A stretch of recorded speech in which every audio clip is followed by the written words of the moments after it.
Bismillahirrahmanirrahim. Assalamualaikum warahmatullahi wabarakatuh. Raditu billahi rabbah wa bil islami dina wa bi muhammadin nabiyya wa rasulah. Rabbi sarli sadari wa yassirli amri walul uhdatah mizani yafqahu qawli. Pertama-tama marilah kita panjatkan puja dan puji syukur atas kehadirat Allah Subhanahu wa taala. Atas rahmat dan nikmatnya lah sehingga kita masih diberi keselamatan.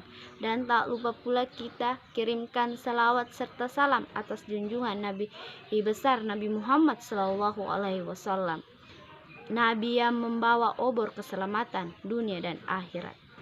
Dalam kesempatan kali ini saya akan merangkum 6 makalah dari materi Islam dan ilmu pengetahuan.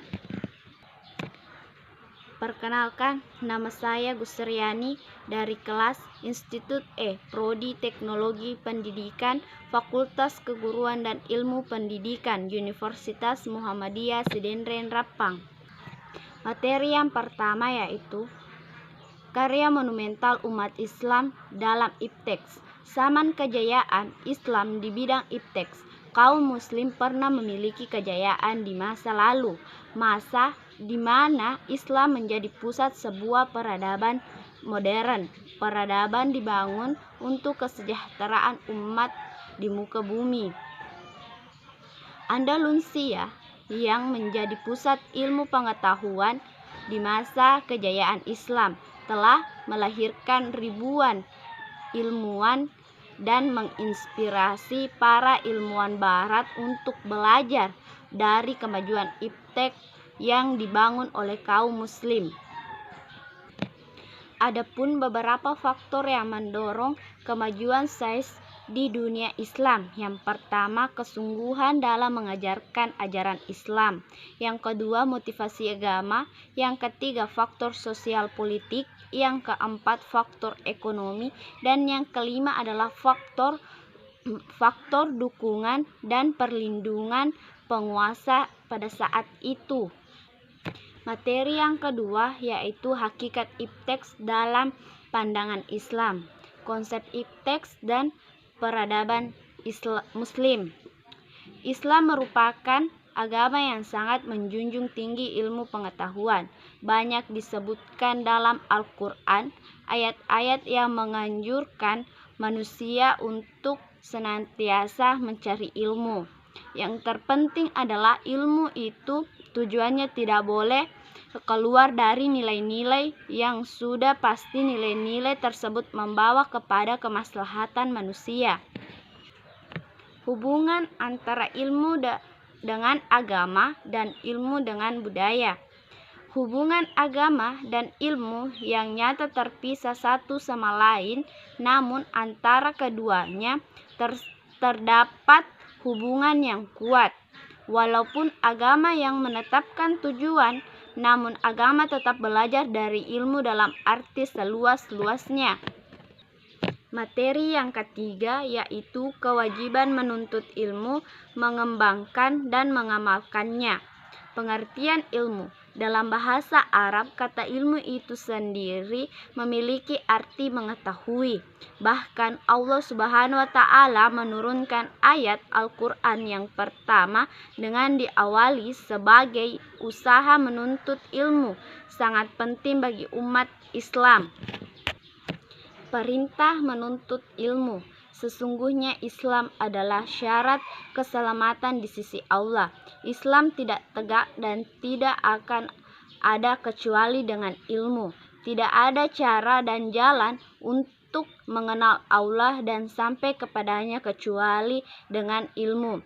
Allah lah yang telah menunjukkan jalan yang paling dekat dan mudah sampai kepadanya. Barang siapa yang menempuh jalan tersebut tidak akan menyimpan dari tujuan yang dicita-citakannya. Keutamaan orang yang berilmu. Yang pertama, menjadi saksi terhadap kebenaran. Yang kedua, Allah mengangkat derajat orang yang berilmu. Yang ketiga, ilmu adalah anugerah Allah yang sangat besar. Dan yang keempat adalah ilmu merupakan tanda kebaikan Allah kepada seseorang. Yang kelima, menuntut ilmu merupakan jalan menuju surga. Materi yang keempat yaitu etika pengembangan dan penerapan ipteks dalam pandangan Islam. Paradigma ilmu tidak bebas nilai. Ilmu yang tidak bebas nilai memandang bahwa ilmu itu selalu terikat dengan nilai dan harus dikembangkan dengan mempertimbangkan aspek nilai. Perkembangan ini tidak lepas dari nilai-nilai ekonomis, sosial, religius, dan nilai-nilai lainnya. Ilmu bebas nilai mengemukakan bahwa antara ilmu dan nilai tidak ada kaitannya, keduanya berdiri sendiri. Pentingnya akhlak Islam bagi pengembang ilmu untuk menjaga agar ilmu itu tidak menjadi penyebab bencana bagi kehidupan manusia dan kerusakan lingkungan serta kehancuran di muka bumi. Dalam kehidupan sehari-hari, nilai berfungsi mirip dengan agama yang menjadi pedoman kehidupan manusia. Dalam teori ini terkandung tujuan bagaimana manusia mengalami kehidupan dan memberi makna terhadap kehidupan ini.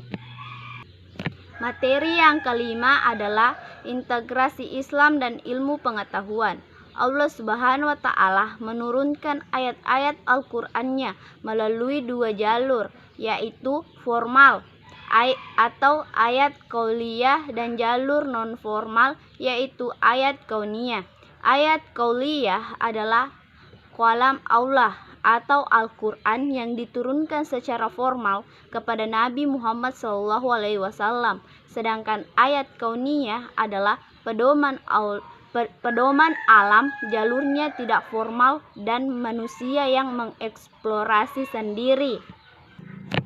Allah menciptakan ayat dalam dua jalan, keduanya saling menegaskan dan saling terkait satu sama lainnya. Hal ini membuktikan bahwa kemampuan manusia untuk memahami keduanya adalah keniscayaan. Dan materi yang terakhir yaitu materi keenam, paradigma pengembangan ipteks. Ilmu pengetahuan atau sains adalah pengetahuan tentang gejala alam yang diperoleh melalui proses yang disebut metode ilmiah. Sedangkan teknologi adalah pengetahuan dan keterampilan yang merupakan penerapan ilmu pengetahuan dalam kehidupan manusia sehari-hari. Potensi manusia atau jasmani dan rohani dalam pengembangan ipteks. Menurut Rahmat, ada 3 potensi yang dimiliki oleh manusia, yaitu ruh, jasmani atau fisik, dan rohania. Ruh berisikan potensi manusia yang bertauhid. Potensi jasmani mencangkup konstitusi biokimia secara teraruh dalam tubuh.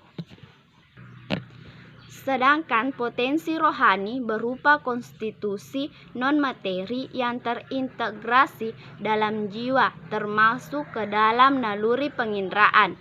Adapun 2 peran paradigma Islam dalam pengembangan ipteks, yaitu yang pertama, menjadikan akidah Islam sebagai paradigma ilmu pengetahuan, dan yang kedua, menjadikan syariah Islam sebagai standar bagi pemanfaatan ipteks dalam kehidupan sehari-hari. Itulah tadi yang sempat saya sampaikan. Kurang lebihnya mohon dimaafkan. Billahi fi sabilillah haq fastabiqul khairat. Assalamualaikum warahmatullahi wabarakatuh.